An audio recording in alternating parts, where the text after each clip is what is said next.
मेरे प्यारे विद्यार्थियों, आज मैं तुमसे कोई साधारण पढ़ाई की बात नहीं करने आया हूँ। आज मैं तुमसे उस रहस्य की बात करने आया हूँ जिस रहस्य को अगर तुमने समझ लिया तो किताबें तुम्हें बोझ नहीं लगेंगी, पढ़ाई तुम्हें सजा नहीं लगेगी, और जो तुम पढ़ोगे वो जिंदगी भर के लिए तुम्हारे भीतर बस जाएगा।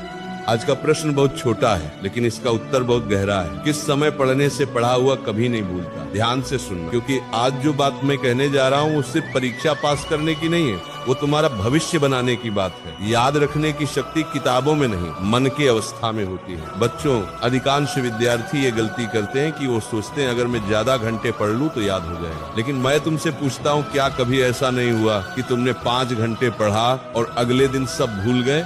और कभी ऐसा भी हुआ कि सिर्फ 30 मिनट पढ़ा और वो बात आज तक याद है?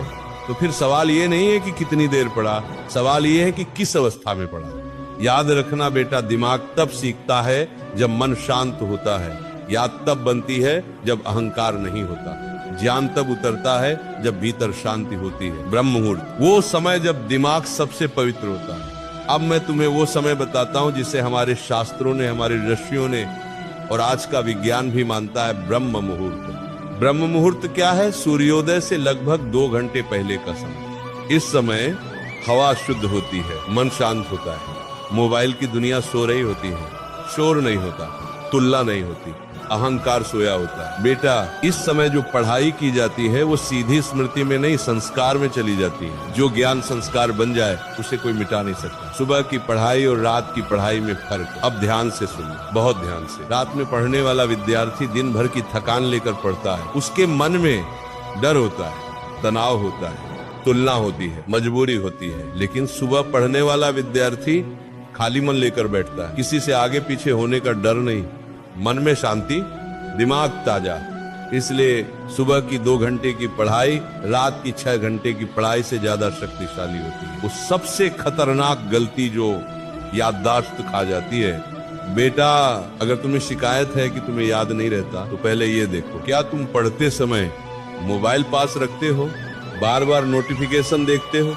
पढ़ते वक्त कुछ ना सोचते रहना। याद रखना, बिखरा हुआ मन कभी याद नहीं रख सकता। जब तुम पढ़ रहे हो और तुम्हारा मन कहीं और है तो शब्द आंखों से गुजर जाते हैं लेकिन आत्मा तक नहीं पहुंचते। पढ़ाई से पहले मन को कैसे तैयार करें, अब मैं तुम्हें वो उपाय बता रहा हूँ जो कोई शिक्षक नहीं बता। पढ़ने से पहले 5 मिनट आंख बंद करो, गहरी सांस लो, मन ही मन कहो, मैं सीखने बैठा हूँ, मैं श्रेष्ठ बनने बैठा हूँ, मैं अपने भविष्य की नींव रखने बैठा हूँ।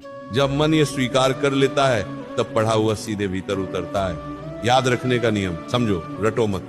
बेटा, जो चीज तुम समझते हो उसे याद रखने की जरूरत नहीं पड़ती, लेकिन जो चीज तुम रटते हो वो डर के साथ जुड़ी होती है और डर के साथ जुड़ा ज्ञान टिकता नहीं। इसलिए पढ़ते समय खुद से पूछो, ये क्यों ऐसा है, इसका कारण क्या है, इसका जीवन में उपयोग क्या है।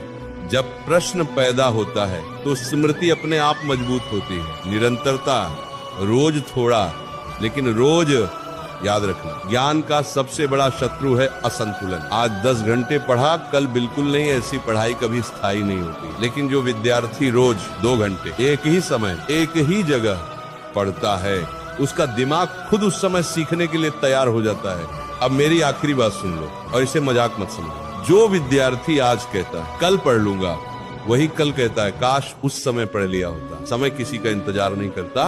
अगर आज तुम्हारे पास उम्र है, ताकत है, दिमाग है और तुम फिर भी नहीं पढ़ रहे तो आने वाला समय तुम्हें माफ नहीं करेगा। आज सुबह उठो, अपने भविष्य को प्रणाम करो और पढ़ाई को साधना बना लो, क्योंकि जो ज्ञान साधना बन जाए वो जीवन बदल देता है। अगर मेरी बात दिल तक पहुंची हो तो आज से ही समय बदल दो, क्योंकि सही समय पर की गई पढ़ाई पूरी जिंदगी को रोशन कर देती है। जिस उम्र में तुम्हें किताबों से दोस्ती करनी थी, अगर उस उम्र में तुमने बहानों से दोस्ती कर ली तो आने वाली उम्र में तुम्हें आंसुओं से दोस्ती करनी पड़ेगी। समय किसी का इंतजार नहीं करता बेटा। जो आज सुबह सोता रहा, कल जिंदगी उसे झकझोर कर जगा देगी, लेकिन तब तक बहुत देर हो चुकी है। आज तुम्हारे पास आंखें हैं देखने के लिए, दिमाग है सोचने के लिए।